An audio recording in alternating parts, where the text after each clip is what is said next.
Hello बच्चों, मेरा नाम शुभम पांडे है। इंजीनियरिंग फंटूस चैनल पे आपका स्वागत है। यहाँ पे हम लोग वीके मेहता का ऑब्जेक्टिव स्टार्ट कर चुके हैं। इसके पैरेलल में हम लोग वीके मेहता का जो थ्योरी पोर्शन है उसको भी समझते चलेंगे अपनी लैंग्वेज में ईजिली, ताकि हम इसको समझ सकें। तो पहले चैप्टर में सबसे पहले जो बेसिक इलेक्ट्रिसिटी है उसके बारे में कंसेप्ट दिया हुआ है, तो उसके कंसेप्ट को समझेंगे। तो देर ना करते हुए हम स्टार्ट करते हैं। सबसे पहले ये समझते हैं कि इलेक्ट्रिसिटी होता क्या है। तो इलेक्ट्रिसिटी को समझने के लिए आपको समझना पड़ेगा थोड़ा सा एटॉमिक स्ट्रक्चर। किसी भी मटेरियल का एटॉमिक स्ट्रक्चर जो होता है उसमें अगर आप देखोगे तो उसमें बेसिकली आपको मिलेगा एक न्यूक्लियस। क्या मिलेगा बेटा? एक न्यूक्लियस जो सेंटर पोर्शन होता है। इसमें होते हैं प्रोटॉन एंड न्यूट्रॉन। इसके चारों तरफ के कक्षाओं में, इसे कक्षा बोलते हैं। कक्षा मतलब ऑर्बिट। देखो ये एक ऑर्बिट है, इसके ऊपर भी एक ऑर्बिट है। जितना छोटा ऑर्बिट होगा उसकी एनर्जी लेवल उतनी कम होगी। मतलब इस वाले ऑर्बिट की एनर्जी लेवल कम है। किससे? इस वाले से, बाहर वाले से। ठीक है, अंदर वाले ऑर्बिट का जो एनर्जी लेवल है वो क्या है? वो कम है। किससे? बाहर वाले से। ठीक है, क्योंकि बाहर वाले ऑर्बिट की साइज़ बड़ी है। सिंपल सी बात है, मतलब बाहर वाले कक्षा में जो इलेक्ट्रॉन है उसके पास ज़्यादा एनर्जी है। ठीक, होता ये है कि जो हमारे पास ये सबसे बाहर जो इलेक्ट्रॉन ये होता है ना, इसे बोलते हैं आउटर मोस्ट सेल में पाया जाने वाला इलेक्ट्रॉन, या इसे बोलते हैं वैलेंस इलेक्ट्रॉन। ठीक है, वैलेंस इलेक्ट्रॉन इसलिए बोला जाता है कि किसी भी केमिकल रिएक्शन में यही इलेक्ट्रॉन पार्टिसिपेट करता है और बॉन्डिंग को बनाता है। और हमारी जो इलेक्ट्रिकल कंडक्टिविटी होती है, चालकता है या कंडक्टर है, वो इसी इलेक्ट्रॉन की वजह से कंडक्टर बनता है। अब ध्यान देने वाली बात यह है बेटा कि जो बाहरी कक्षा में, आउटर मोस्ट शेल में, ऑर्बिट में जो इलेक्ट्रॉन होगा, ठीक है, वो क्या होगा? वो फ्री इलेक्ट्रॉन के रूप में कन्वर्ट होता है। अब फ्री इलेक्ट्रॉन के रूप में कैसे कन्वर्ट होता है बता? फ्री कैसे होगा बेटा? ये ऑर्बिट में क्या कर रहा है? रिवॉल्व कर रहा है। ठीक है, न्यूक्लियस के चारों तरफ घूम रहा है। फ्री कैसे होगा? तो जो रूम टेम्परेचर पे जो हीट एनर्जी है वो क्या करेगा? वो हीट एनर्जी इस इलेक्ट्रॉन के पास जाएगा और इलेक्ट्रॉन उस एनर्जी को क्या करेगा? एब्जॉर्ब करेगा। जब एब्जॉर्ब करेगा, एनर्जी इसके पास आएगा, ये बोलेगा नहीं, हम इस ऑर्बिट में नहीं रहेंगे, अब हमारे पास बहुत एनर्जी है, अब हम जा रहे हैं घर छोड़ के। यही होता है ना, बच्चे थोड़े समझदार होते हैं, थोड़ा सा ज्ञान आता है, थोड़ा सा पैसा आता है, तो नहीं पप्पा नहीं रहेंगे, हम कुछ नहीं करेंगे, बाहर जा रहे हैं। तो वैसे ही इलेक्ट्रॉन क्या बोलता है कि अब नहीं रहूँगा, मैं जा रहा हूँ घर छोड़ के। तो इसके पास एनर्जी मिल जाती है जो नॉर्मल रूम टेम्परेचर पर जो थर्मल एनर्जी है उसको एब्जॉर्ब करता है, और ये बन जाता है क्या? Free electron. ठीक है, फ्री इलेक्ट्रॉन मतलब इस एटम से इसका कनेक्शन खत्म है, इलेक्ट्रॉन फ्री, आवारा की तरह घूमेगा, इधर उधर इधर उधर ऐसे घूमेगा। पूरे मटेरियल में जो मेटल होगा उसके अंदर ऐसे घूमेगा। तो मेटल में क्या होता है? मेटल में ऐसे ऐसे बहुत सारे फ्री इलेक्ट्रॉन्स होते हैं। आउटर मोस्ट शेल से थर्मली जनरेटेड इलेक्ट्रॉन्स बहुत सारे होते हैं। और ये जो इलेक्ट्रॉन्स होते हैं इसका मूवमेंट होता रहता है। लेकिन इसका मूवमेंट होता कैसा है बेटा? देखो, नॉर्मली जो फ्री इलेक्ट्रॉन्स होते हैं उसका मूवमेंट जो है वो जिग जैग होता है। मतलब देखो, इधर उधर रैंडम इसका मोशन दिख रहा है, एरो से हमने दिखाया है। लेकिन इलेक्ट्रिसिटी का फ्लो करेगी क्या इस रैंडम मोशन से? इलेक्ट्रिसिटी बनेगी? तो इसका आंसर है नहीं। जो फ्री इलेक्ट्रॉन्स नॉर्मली कंडक्टर में पाए जाते हैं, मेटल्स में पाए जाते हैं, उसके वजह से इलेक्ट्रिसिटी नहीं फ्लो होगी। तो क्वेश्चन ये आता है, सर फ्री इलेक्ट्रॉन्स की वजह से तो इलेक्ट्रिसिटी फ्लो होती है। मैंने कहा हाँ होती है, बट रैंडम मोशन अगर फ्री इलेक्ट्रॉन्स होगा तो उसके वजह से इलेक्ट्रिसिटी नहीं फ्लो होती है। ठीक है, जब इन फ्री इलेक्ट्रॉन्स को एक पर्टिकुलर डायरेक्शन मिलेगा तब इसमें करंट फ्लो होगा। जैसे आवारा घूम रहे हो वैसे कुछ नहीं होगा जीवन में, इससे ना ज्ञान मिलेगा ना कुछ मिलेगा। लेकिन एक गुरु की जब कृपा होती है तो वो ज्ञान भरता है दिमाग में, एक डायरेक्शन देता है कि बेटा ये काम करो, तुमको इधर करना चाहिए मेहनत, या तुम्हें इस रास्ते पे बढ़ना चाहिए, ये कैरियर पाथ चूज़ करना चाहिए। तो आप क्या करते हो? आप उस रास्ते पे बढ़ते जाते हो और एक दिन सक्सेसफुल हो जाते हो। मेहनत आप ही को करना रहता है अल्टीमेटली।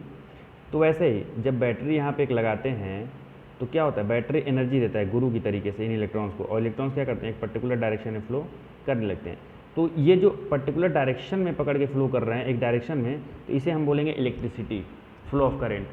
तो एक डेफिनेशन यहाँ से प्रैक्टिकल निकला। मैं बुकिश लैंग्वेज नहीं बताऊँगा, प्रैक्टिकल लैंग्वेज में बताऊँगा। कंसेप्ट बन रहा है यहाँ से कि जो फ्री इलेक्ट्रॉन्स पाए जाते हैं मेटल्स में, ठीक है, उनके वजह से तभी करंट फ्लो करेगा जब वो एक पर्टिकुलर डायरेक्शन में फ्लो करेंगे। अगर फ्री इलेक्ट्रॉन्स पाए जा रहे हैं, उनका रैंडम मोशन हो रहा है, तो उसके वजह से करंट फ्लो नहीं करेगा। ये कंसेप्ट बना बेटा, ठीक है। आई थिंक आपको समझ में आ रहा होगा। तो अब करंट को कैसे डिफाइन करते हैं? रेट ऑफ चेंज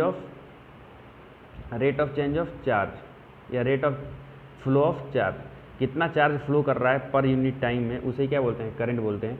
तो थोड़ा सा होता है ना कि बुकिश टाइप का है, लेकिन जो मैंने अभी कंसेप्ट बताया कि जब एक बैटरी सोर्स हम इसको लगाते हैं इसमें, तो जो फ्री इलेक्ट्रॉन्स होते हैं वो एक डायरेक्शन मूव करने लगते हैं, तो इसी स्टेट को क्या बोलते हैं? इलेक्ट्रिसिटी बोलते हैं। क्या बोलते हैं? इलेक्ट्रिसिटी।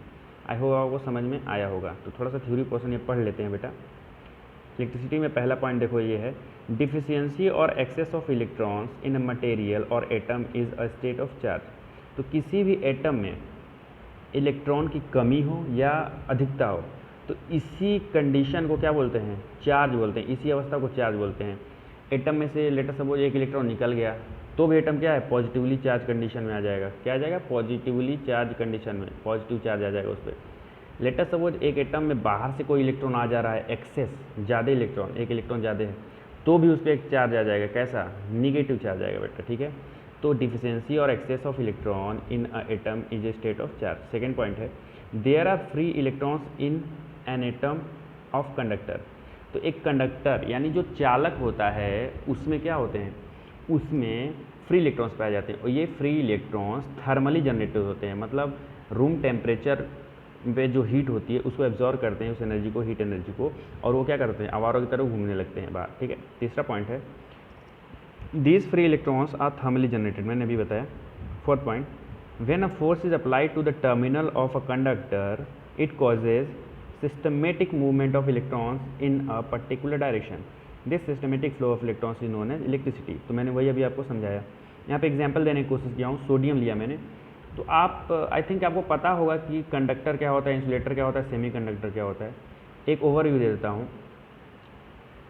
देखो कंडक्टर कैसे बताओगे, कैसे डिफाइन करोगे कंडक्टर है या मेटल है? देखो मेटल को डिफाइन ऐसे करेंगे कि मेटल को छोड़ो, कंडक्टर को डिफाइन करते हैं, क्योंकि हम लोग अपना इलेक्ट्रिकल इंजीनियरिंग पढ़ रहे हैं ना। तो जो कंडक्टर होता है उसको डिफाइन करने के लिए सबसे पहली बात, जो एटम होगा उसके आउटर मोस्ट शेल, या आउटर मोस्ट शेल को क्या बोलते हैं? वैलेंस सेल, ठीक है। बाहरी कक्षा, वाह्यतम कक्षा, उसमें क्या होंगे? उसमें 4 से कम इलेक्ट्रॉन, ठीक है। 4 से कम इलेक्ट्रॉन होने चाहिए, 1 इलेक्ट्रॉन हो, 2 इलेक्ट्रॉन हो या 3 इलेक्ट्रॉन हो, तो उसे क्या बोलेंगे हम लोग? कंडक्टर बोलेंगे। फॉर एग्जाम्पल सोडियम, सोडियम में क्या होता है? बाहरी कक्षा में 1 इलेक्ट्रॉन होता है, तो ये क्या है? कंडक्टर है। मैग्नीशियम, इसमें बाहरी कक्षा में क्या होता है? 2 इलेक्ट्रॉन होता है, तो ये क्या है? कंडक्टर है, सोडियम मैग्नीशियम। फिर एल्यूमिनियम, एल्यूमिनियम में क्या होता है? बाहरी कक्षा में 3 इलेक्ट्रॉन होते हैं, देखो 4 से कम इलेक्ट्रॉन है, तो भी ये कंडक्टर है। देखो सोडियम, मैग्नीशियम, एल्यूमिनियम। सिलिकॉन आ गया, तो सिलिकॉन में क्या आ गया बेटा? बाहरी कक्षा में एग्जैक्टली 4 इलेक्ट्रॉन होते हैं। तो जिस एटम्स में या जिस पदार्थ में के बाहरी कक्षा में, जिस एटम के बाहरी कक्षा में एग्जैक्टली 4 इलेक्ट्रॉन्स हों, उसे हम सेमी कंडक्टर बोलते हैं। क्या बोलते हैं? बोलता है सेमी कंडक्टर। इसके एग्जाम्पल हैं सिलिकॉन, जर्मेनियम। और जिस एटम के बाहरी कक्षा में 4 से अधिक इलेक्ट्रॉन हो, उसे हम क्या बोलते हैं? इंसुलेटर, ठीक है। क्योंकि इलेक्ट्रॉन्स को ये रिलीज ही नहीं करेगा, बिल्कुल एकदम क्लोजली टाइटली रखेगा। थर्मल एनर्जी भी इतनी सफिशिएंट नहीं होती है इंसुलेटर में कि वो आउटर मोस्ट शेल में जो वैलेंस इलेक्ट्रॉन है उसको क्या करे? रिलीज करा पाए, ठीक है बेटा। ये कंसेप्ट आपको समझ में आया होगा। अब देखो, अब एक और चीज़ आती है, जो करंट फ्लो हो गया तो ठीक है, इलेक्ट्रॉन फ्लो करने लगा, तो कन्वेंशन क्या है, ठीक है। तो देखो हम लोग ये मान के चलते हैं कि जो करंट फ्लो करेगा वो पॉजिटिव, बैटरी के पॉजिटिव टर्मिनल से निगेटिव टर्मिनल की तरफ फ्लो करेगा, ठीक है। तो हम करंट का फ्लो दिखाते हैं positive terminal to negative terminal. तो ध्यान देना, देखो बैटरी के पॉजिटिव से निगेटिव की तरफ करंट तो फ्लो होता है, डायरेक्शन दिखाते हैं, लेकिन देखो एग्जैक्टली जो इलेक्ट्रॉन का मूवमेंट होता है वो एक्चुअली होता है आपके कहाँ से कहाँ तक? देखो निगेटिव से होता है पॉजिटिव की तरफ। देखो ध्यान दो, जो इलेक्ट्रॉन का फ्लो होता है वो निगेटिव टू पॉजिटिव होता है। देखो ये निगेटिव है टर्मिनल, ये क्या है? पॉजिटिव है। तो इलेक्ट्रॉन का फ्लो क्या हो रहा है? Negative to positive. लेकिन करंट का डायरेक्शन हम लोग दिखाते हैं क्या? Positive to negative. तो एक कंसेप्ट यहाँ से आया कि जब हम करंट का डायरेक्शन लेंगे वो इलेक्ट्रॉन के फ्लो के अपोजिट डायरेक्शन में होगा। क्या होगा? इलेक्ट्रॉन के फ्लो के अपोजिट डायरेक्शन में। देखो इलेक्ट्रॉन इस डायरेक्शन में फ्लो कर रहा है, और लेकिन करंट की डायरेक्शन क्या लिए हम इसके अपोजिट में, प्लस टू माइनस। इलेक्ट्रॉन किधर से फ्लो हो रहा है? माइनस टू प्लस, देखो फ्लो हो रहा है, लेकिन हम लोग डायरेक्शन क्या रहे हैं? इसके अपोजिट। तो इलेक्ट्रॉन के फ्लो के डायरेक्शन के अपोजिट हम लोग लेते हैं करंट का फ्लो, ठीक है। ध्यान रखना, दिमाग में बैठा लेना, करंट का जो फ्लो होगा वो इलेक्ट्रॉन के फ्लो के अपोजिट डायरेक्शन में होता है। तो इम्पॉर्टेंट पॉइंट है, the direction of current flow is taken opposite to the direction of flow of electrons. ठीक है, ये आपको समझ में आया होगा। देखो नेक्स्ट पॉइंट है मेजरमेंट ऑफ करंट। तो करंट को ऐसे डिफाइन करते हैं, I = Q/T होता है, कितने कूलॉम चार्ज कितने समय में फ्लो हुआ, तो इसी रेट को क्या बोलते हैं, करंट। ठीक है, करंट की यूनिट क्या होती है, एम्पियर होती है, एम्पियर। करंट की यूनिट क्या होती है, एम्पियर या कूलम्ब पर सेकेंड, या कूलम्ब पर सेकेंड। देखो यहाँ लिखा है कूलम्ब पर सेकेंड। ठीक है, आई थिंक ये समझ में आ रहा होगा आपको कॉन्सेप्ट। अब देखो बेटा नेक्स्ट पॉइंट है इलेक्ट्रिक पोटेंशियल। इलेक्ट्रिक पोटेंशियल क्या है, पोटेंशियल का मतलब क्या होता है बेटा, बोला जाता है ना कि इस बच्चे के अंदर बहुत पोटेंशियल है। पोटेंशियल मतलब ये बहुत कुछ कर सकता है, इसके पास एनर्जी है, तो वही चीज़ है बेटा इलेक्ट्रिक पोटेंशियल, वही चीज़ है। तो इसमें क्या होगा, when a body is charge work is done in charging the body, the work done is stored in the body in form of electrical potential energy. देखो जब किसी भी पदार्थ को हम लोग चार्ज करते हैं, ठीक है, चार्ज मतलब क्या होता है, उस पर आवेश लाते हैं। तो आवेश कैसे लाओगे बेटा, देखो बचपन में एक प्रैक्टिकल करते थे ना, कंघी को बाल से रगड़ते थे, तो कंघी क्या करता था, पेपर को उठा लेता था, पिक कर लेता था। तो हम लोग क्या करते थे, बाल से रगड़ते थे जब, तो ये वर्क कर रहे हैं कि नहीं कर रहे हैं, जब वर्क कर रहे हैं ये वर्क उस कंघी में क्या होगा, पोटेंशियल एनर्जी के रूप में क्या होगा, स्टोर हो जाएगा। और ये पोटेंशियल एनर्जी के रूप में स्टोर कर रहा है, तो इसमें क्या आ रहा है, चार्ज आ रहा है, चार्ज के फॉर्म में इस पर स्टोर हो रहा है। ठीक है, इसको जब पेपर के पास ले जा रहे हैं तो चार्ज की वजह से क्या हो रहा है, पेपर अट्रैक्ट हो जाता था। तो ये समझने की कोशिश करना, वही है इलेक्ट्रिक पोटेंशियल। जब किसी भी बॉडी को हम लोग क्या करते हैं, चार्ज करते हैं, तो चार्ज करने के लिए कुछ काम करना पड़ता है, कुछ वर्क डन करना पड़ता है। यही वर्क डन जो होता है उस बॉडी में क्या होता है, इलेक्ट्रिकल पोटेंशियल एनर्जी के रूप में स्टोर हो जाता है। तो देखो इलेक्ट्रिकल पोटेंशियल क्या होता है, वर्क डन इन चार्जिंग और energy stored in the body upon में चार्ज। मतलब देखो एक यूनिट चार्ज को, मतलब 1 यूनिट चार्ज को, ठीक है, क्या करना है, स्टोर करना है, तो उसको कितना वर्क करना पड़ेगा स्टोर करने के लिए। ठीक है, उसे क्या बोलेंगे, इलेक्ट्रिक पोटेंशियल। ठीक है, इलेक्ट्रिक पोटेंशियल बोलेंगे। तो इसका यहाँ पे आपको फॉर्मूला भी दिख रहा होगा, electric potential is to work done in charging और energy stored in the body upon में चार्ज। ठीक है, समझ में आया। तो चार्ज कर रहे हैं, कितना चार्ज हो रहा है, तो हमको यूनिट चार्ज के हिसाब से निकालना है कि 1 यूनिट चार्ज अगर आ रहा है तो कितना वर्क डन करना पड़ रहा है। मतलब किसी भी बॉडी पर 1 यूनिट चार्ज यानी 1 कूलम चार्ज आ रहा है, तो 1 कूलम चार्ज को स्टोर करने के लिए कितना वर्क करना पड़ रहा है, वही वर्क क्या कहलाएगा, इलेक्ट्रिक पोटेंशियल। ठीक है, नेक्स्ट पॉइंट है पोटेंशियल डिफरेंस। ठीक है, तो देखो 2 बॉडीज़ को लिया, तो एक पे कुछ चार्ज है, एक पे कुछ और चार्ज है, तो एक पे कुछ और इलेक्ट्रिक पोटेंशियल होगा, दूसरे का पोटेंशियल कुछ और होगा। तो इसके पोटेंशियल में जो डिफरेंस है उसे क्या बोलेंगे, इलेक्ट्रिक पोटेंशियल। तो difference in electric potential of 2 charge bodies. ठीक है, 2 बॉडीज़ लिया, इसका पोटेंशियल जो एनर्जी है वो अलग अलग है, इलेक्ट्रिक पोटेंशियल अलग अलग है। ठीक है, मतलब एक में यूनिट चार्ज को स्टोर करने में कम काम किया जा रहा है, दूसरे में यूनिट चार्ज को स्टोर करने में ज़्यादा काम करना पड़ रहा है, मेहनत से करना पड़ रहा है। 2 बच्चे होते हैं क्लास में, एक वीक होता है, एक स्ट्रॉन्ग होता है, एक को एक ही बार में कंसेप्ट समझ में आता है, एक को 10 बार में समझ में आता है। तो जिसको 10 बार में आ रहा है, आ तो उतना ही रहा है, ठीक है, एक ही कूलम हो रहा है, आ उतना ही रहा है कंसेप्ट, लेकिन 10 बार में आ रहा है, ज़्यादा एनर्जी वेस्ट हो रहा है उसके ऊपर। लेकिन एक बच्चा है वो तुरंत एक बार बताने पे कंसेप्ट को क्या करता है, एब्जॉर्ब कर लेता है। तो बेटा डिफरेंस है ना, डिफरेंस तो है ना, तो उसको मेहनत करना पड़ा है ज़्यादा। उसी हिसाब से एक ही कूलम चार्ज को स्टोर करना है, एक बॉडी में ज़्यादा मेहनत करना पड़ा है, ज़्यादा वर्क डन करना पड़ा है, दूसरे में कम करना पड़ा है। जिसमें ज़्यादा करना पड़ रहा है उसमें इलेक्ट्रिक पोटेंशियल ज़्यादा है। ठीक है, तो इसी दोनों बॉडीज़ के डिफरेंस को, इलेक्ट्रिक पोटेंशियल के डिफरेंस को बोलेंगे बेटा पोटेंशियल डिफरेंस। ठीक है, कंसेप्ट बनाना, कंसेप्ट बताना, यहाँ पे बुकिश लैंग्वेज नहीं यूज़ करेंगे बेटा, कंसेप्ट। और जो भी डाउट हो रहा है आप लोग इसको पूछना, हमसे क्लियर किया जाएगा। ओके, नेक्स्ट कंसेप्ट है रेजिस्टेंस का। रेजिस्टेंस क्या होता है बेटा, देखो जब भी रास्ते पे आप चलते हो तो क्या होता है, कभी कभी बहुत मस्त रास्ता मिलता है, बिल्कुल कुछ न गड्ढे ना कुछ, बिल्कुल दौड़ते हुए जाते हो एकदम रफ्तार में, बाइक चलाते हो तो बिल्कुल एक्सीलेटर दबाते हुए जाते हो पाँचवीं गियर में। लेकिन बीच में गड्ढा आ जाए, पानी आ जाए, या इस तरह की चीज़ें आ जाए, कंकड़ पत्थर आ जाए, रोड ख़राब आ जाए, तो वहाँ का क्या होता है, आपके बाइक का भी स्पीड कम होता है, आपका भी स्पीड कम हो जाता है, साइकिल का भी स्पीड कम हो जाता है। सेम इसी तरीके से आप थोड़ा सा समझने की कोशिश करना, जो हमारा कंडक्टर होता है, चालक होता है, उसकी एक प्रॉपर्टी है रेजिस्टेंस। रेजिस्टेंस का मतलब कि करंट को फ्लो करने में जो परेशानी आ रही है, मतलब फ्लो करने में जो अपोजिशन मिल रहा है, उसे क्या बोलेंगे, रेजिस्टेंस बोलेंगे। जैसे रास्ते में चल रहे हैं तो रास्ते की जो क्वालिटी है, जो गड्ढे आ रहे हैं वो क्या कर रहे हैं, अपोज कर रहे हैं ना। तो गड्ढा क्या हुआ, एक ऐसा क्वालिटी हुआ जो अपोज कर रहा है, तो इसी अपोजिंग कैपेसिटी को क्या बोलेंगे हम लोग, फ्रिक्शन बोलते हैं अपने नेचुरल लैंग्वेज में, यहाँ पे प्रैक्टिकल लैंग्वेज में। तो इलेक्ट्रिसिटी में क्या होता है, कंडक्टर में जब करंट फ्लो हो रहा है तो कुछ ऐसी चीज़ें होती हैं जो क्या होती है, उस करंट के फ्लो को अपोज करती है, नहीं चाहती कि फ्लो हो। तो इसी अपोजिशन को क्या बोलते हैं, रेजिस्टेंस बोलते हैं। क्या बोलते हैं बेटा, रेजिस्टेंस बोलते हैं। The opposition offered by a material to the flow of electric current is called resistance. Resistance की यूनिट, ध्यान से सुनना बेटा, जो जो चीज़ें बता रहे हैं नोट करते जाना या सुनते जाना अच्छे से। यूनिट ऑफ रेजिस्टेंस होता है वोल्ट पर एम्पियर। क्या होता है, वोल्ट पर एम्पियर या ओम। ओम क्या हुआ, ओम से एक और चीज़ आ जाता है ओम्स लॉ। क्या आता है, ओम्स लॉ। ठीक है, देखो ओम्स लॉ को कैसे डिफाइन किया गया है। देखो किसी भी चालक की अगर भौतिक अवस्थाओं को परिवर्तित ना किया जाए, भौतिक अवस्था का मतलब उसका रंग, रूप, आकार, आकृति और तापमान भी नहीं परिवर्तित होना चाहिए। किसी चालक का जो है तापमान भी नहीं परिवर्तित होना चाहिए, उसका आकार, शेप, लंबाई, चौड़ाई तो होना ही चाहिए सेम, उसका ताप भी चेंज नहीं होना चाहिए। तब क्या होगा, तब अगर हम इसके सिरे पे पोटेंशियल डिफरेंस प्रोवाइड कराएं, मान लो एक पोटेंशियल डिफरेंस प्रोवाइड कराया तो कुछ करंट फ्लो होगा, दूसरा पोटेंशियल डिफरेंस प्रोवाइड कराया तो कुछ करंट फ्लो होगा, तीसरा पोटेंशियल डिफरेंस मतलब प्रोवाइड कराया तो कुछ और करंट फ्लो होगा, अलग अलग। लेकिन इसके बीच में ग्राफ बनाएं, देखो पोटेंशियल डिफरेंस और करंट के बीच में, तो ये ग्राफ क्या मिलता है, लीनियर मिलता है। किसके लिए, कंडक्टर के लिए।